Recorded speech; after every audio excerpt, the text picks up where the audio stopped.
Kemudian larangan juga termasuk mencabut sesuatu dari yang bernyawa, itu tidak boleh. Ya, An-Nabi SAW nahyu anir raimah. Sesungguhnya Nabi melarang memanah, yaitu memanah hewan kemudian dimakan. Akan tetapi hendaklah disembelih kemudian dipanah jika dia menghendaki. Jadi kalau misalnya kita memanah ikan misalnya, ya ambil, potong, baru cabut. Jangan sampai ini ikan belum dipotong lehernya kita sudah cabut panahnya, itu tidak boleh. Berarti kita membunuh ikan dengan menancapkan panah. Kalau mau membunuh ikan ya potong dulu lehernya baru ambil panahnya, begitu. Begitupun juga misalnya Bapak nih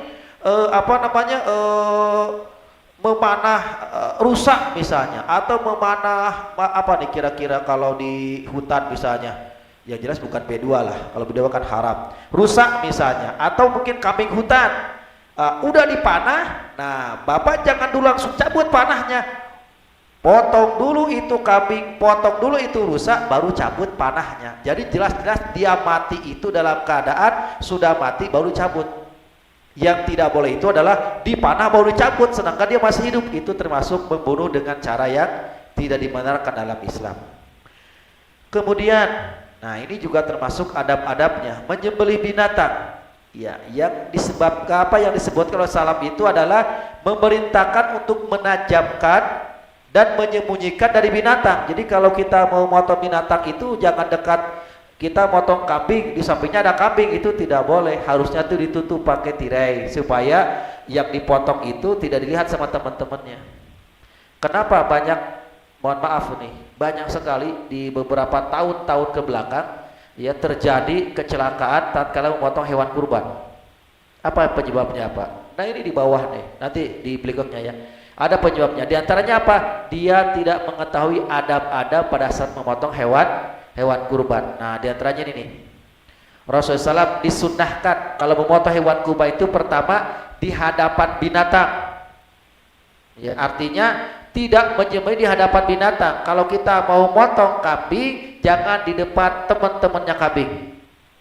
Kalau kita mau motong sapi, jangan berada di depan-depannya sapi, gitu. Kemudian arahkan hewan itu mengarah ke arah kiblat, itu disunahkan. Menyebut asma Allah saat menyembelih, Bismillahi Allahu Akbar, apalagi dengan niat saya memotong hewan kurban ini atas nama Fulan bin Fulan karena Allah Ta'ala, Bismillahi Allahu Akbar, boleh begitu Pak? Boleh, silakan. Kemudian meninggalkan hingga kaku, artinya apa? Kalau ini kambing atau sapi sudah dipotong, jangan langsung dikuliti. Kalau masih kejang-kejang, kenapa? Berarti dia belum sempurna matinya. Biasanya hewan itu kalau dipotong, sapi atau kambing, itu kan kejang-kejang dulu, itu maksudnya mau melepaskan nyawanya Pak. Sampai dia itu kaku, artinya apa? Dia tidak gerak sama sekali, baru boleh dikuliti, boleh. Ya, jangan langsung tiba masih kejang-kejang langsung dipotong, dikuliti, itu tidak boleh. Termasuk juga meniatkan pengorbanan itu untuk mendekatkan diri kepada Allah Subhanahu wa Ta'ala. Jadi kalau Bapak mau berkurban apapun, mau kurban akikah atau kurban motong sapi atau kambing untuk syukuran misalnya, niatkan dalam rangka taqarruban ilallah, mendekatkan kepada Allah. Termasuk juga mengakui ke Allah karena Allah telah menundukkan binatang tersebut kepada kita. Artinya apa? Jamaah rahimakumullah, kenapa disunahkan kita berkurban? Karena Allah telah menundukkan hewan kurban itu untuk kita, Pak. Bayangkan kalau seandainya Allah tidak menghendaki sapi sama kambing itu dipotong, pasti mereka itu akan menuntut bakal di akhirat. Kenapa saya dipotong? Tetapi Allah telah menundukkan hewan untuk dijadikan sembelihan itu sudah ikhlas. Makanya kalau kita potong hewan itu harus dengan ikhlas. Saya potong sapi Pak Ustadz, saya potong kambing Pak Ustadz, untuk apa? Untuk akikah misalnya, atau untuk syukuran keluarga nih alhamdulillah sehat, atau misalnya potongnya di Idul Adha. Itu hewan itu sudah pasti oleh Allah dijadikan hewan yang ikhlas untuk siap dipotong. Maka kita pun memotongnya harus dengan ikhlas, tidak boleh jadi berlebihan. Dan tidak membebani binatang di luar kemampuan. Seperti apa? Kita tidak boleh menaiki punggung hewan kalau memang bukan layak untuk dinaiki. Contoh misalnya, Namanya sapi itu kan ada dua, Pak. Ada sapi sembelihan, ada sapi yang dipekerjakan. Kalau nggak salah dulu saya pernah ya menyampaikan di sini apa di bawah ya. Itu hukumnya makruh tanji, Pak, memotong sapi yang dijadikan pekerja. Seperti kuda yang dijadikan tunggangan, kemudian disembelih untuk berkurban, itu tidak boleh. Ya, kenapa? Karena dia bukan untuk berkurban, dia untuk bekerja. Contoh misalnya nih kita punya sapi nih untuk garap sawah, maka sapi itu tidak boleh dikurbankan untuk berkurban, kecuali kalau memang dipotong karena memang sapi itu sudah layak, karena sudah sakit-sakitan kita potong lah, itu lain hal. Tapi khusus kita kurbankan itu tidak boleh. Kenapa? Karena sapinya adalah untuk menggarap pekerjaan. Itu, Pak, tidak boleh.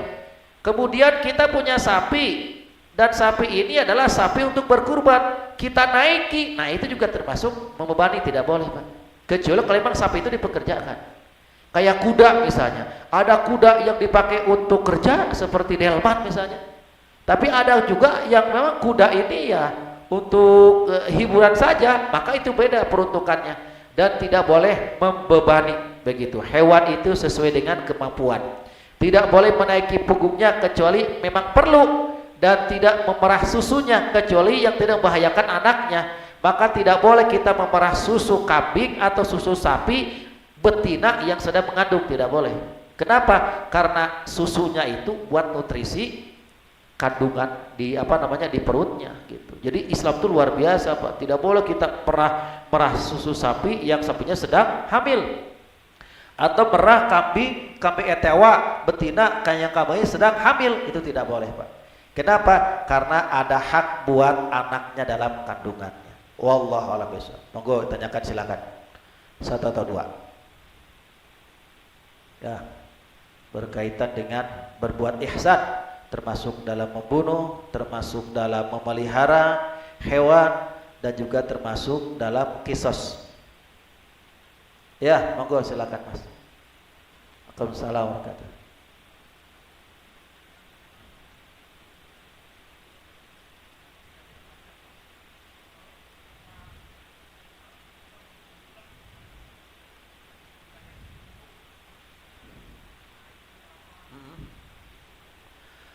Boleh, tapi ke tempat yang langsung mati, seperti tadi dijelaskan, yaitu ke lehernya. Kalau perang itu kan membunuh nih. Utamakan kalau dalam perang itu yang kita bunuh itu adalah kepalanya atau lehernya, biar cepat mati. Begitupun juga ular misalnya, maka pukullah kepalanya biar cepat mati. Begitu. Tapi Pak Ustadz gak dapat, ya mungkin dadanya, pas lepas kepalanya langsung begitu. Gitu. Jadi boleh dengan pukulan kayu atau benda tumpul, tapi ke tempat yang langsung pada titik kematiannya, lehernya, kepalanya misalnya begitu. Itu boleh. Itu, Mas. Monggo, ada lagi? Silakan. Iya, monggo, Mas. Waalaikumsalam. Hewan ternak.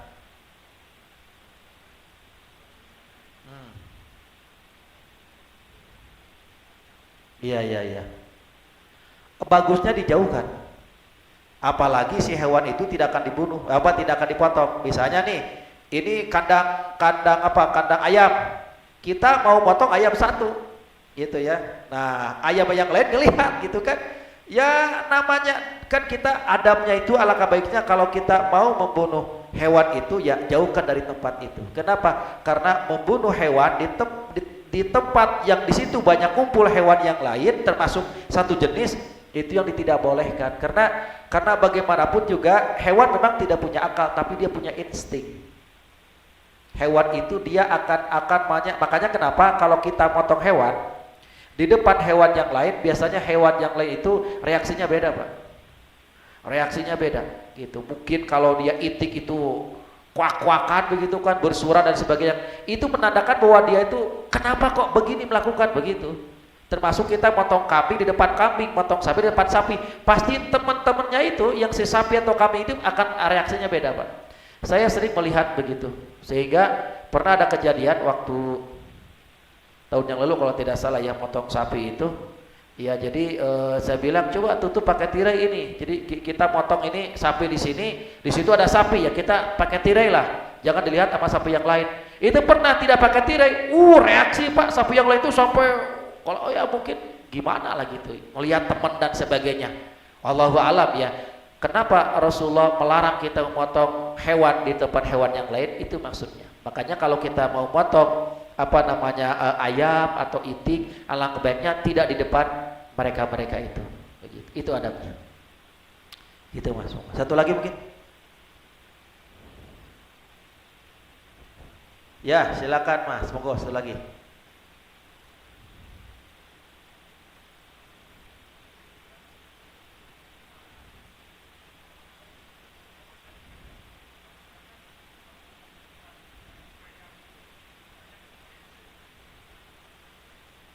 Nah, memang sebenarnya ada beberapa alat-alat yang memang kalau saya melihat gitu kan beberapa di medsos terutama ya tentang pembunuhan yang sifatnya itu menyiksa ya, diantaranya misalnya kan memotong hewan itu utamanya ke leher. Memotong hewan itu utamanya ke leher. Kenapa? Karena leher ini ada hulkun itu pernapasan. Kenapa kita tidak boleh memotong kambing, sapi atau ayam misalnya di kepalanya, bruk ditembak. Kan ada motong sapi sekarang ditembak kepalanya, ditembak kepalanya. Memang langsung klek gitu kan, ditembak kepalanya. Atau misalnya kambing ditembak kepalanya. Tetap yang disunahkan itu adalah tempat aliran nafas, yaitu hulkun leher. Maka alangkah baiknya dipotong. Ataukah di tempat pemotongan lebih bagus. Kalau di tempat pemotongan berarti memang khusus untuk dipotong di situ, di tempat situ. Cuman proses dalam memotongnya alangkah baiknya juga ngikutin sunnah, diantaranya dengan dipotong lehernya begitu. Kalau seandainya selain itu seperti ditusuk perutnya atau mungkin kepalanya ditembak gitu kan, itu termasuk penyiksaan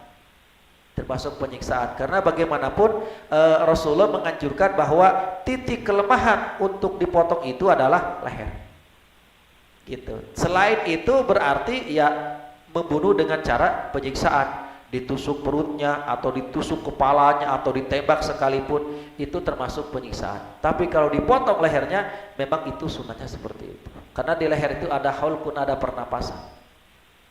Itu. Jadi metode-metode yang sekarang yang banyak terjadi ya di televisi saya lihat ya. Dulu itu awalnya tuh di Thailand kalau tidak salah, di Thailand, di Vietnam. Sekarang kok di Indonesia ada begitu, yang begitu karena ngobrolnya pakai bahasa Indonesia. Sapi datangkan, ditembak, gitu kan. Tembaknya kayak ini Pak, kayak tembak apa tuh, kayak nancepin paku itu tuh. Kalau misalnya kayu nih, gitu kan, nancepin paku kayak begitu. Ini ke kepalanya, memang sih langsung oleng. Cuman kan itu tidak dianjurkan seperti itu, kepala itu, ya tapi dengan leher. Jadi ya bagaimana sekarang hukum memakan daging dengan cara yang dipotong tidak dengan cara yang disunahkan, ya berarti dipertanyakan status dagingnya seperti apa begitu. Contoh misalnya kita nih berburu burung misalnya, berburu burung atau berburu hewan di mana rusak misalnya di hutan, kita tembak kena kakinya, kena perutnya, kemudian udah tergeletak, tetap sunahnya ambil gorok lehernya, potong lehernya. Halal kita makan, tapi dengan cara baca bismillah. Tapi kalau kita dapat burung atau dapat buruan misalnya rusak, kemudian kita ambil karena sudah mati, kita ambil kita makan, maka para ulama menyatakan itu termasuk tidak dibolehkan. Kecuali kalau dipotong dulu walaupun dia sudah mati, tapi potong dulu lehernya karena sunnahnya memotong leher. Begitu. Walau a'lam bishawab, mudah-mudahan ada manfaatnya. Insyaallah kita lanjutkan malam besok karena Ustadz Yendra hari Jumat, Sabtu, Ahad ada acara qiraati di mana Kuala Kencana. Jadi insyaallah malam besok sama malam Senin kita akan lanjutkan kajian hadis Abu Nawawi. Kita ucapkan alhamdulillah bersama-sama, alhamdulillah amin, dan doa akhir majlis. Subhanakallah bihamdika, asyhadu an la ilaha illa anta, astaghfiruka wa atubu ilaik. Assalamualaikum warahmatullahi wabarakatuh.